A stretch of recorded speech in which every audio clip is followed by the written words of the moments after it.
నిజామాబాద్ జిల్లా మాక్లూరులో ఓ అమానుష ఘటన జరిగింది. అప్పుడే పుట్టిన ఆడబిడ్డను తల్లి వదిలేసిన ఘటన నిజామాబాద్ జిల్లా మాక్లూరు మండలం చిక్లీ గ్రామంలో జరిగింది.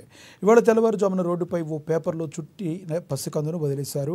ఉదయం వేళ పసిపిల్ల ఏడుపులు విని గమనించిన స్థానికులు షాక్కు గురయ్యారు.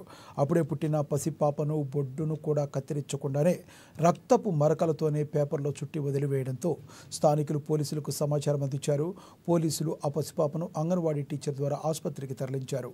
సంబంధిత పసికందు మాక్లూరు మండల కేంద్రంకు చెందిన వారా లేక ఇతర ప్రాంతం నుంచి వచ్చిన వదిలేసిన వారా అనే అనుమానాలు వ్యక్తం చేస్తున్నారు.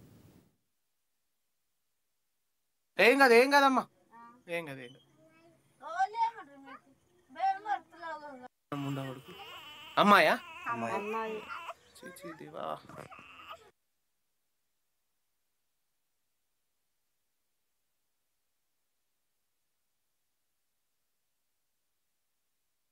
ఏం కదమ్మా ఏం కదా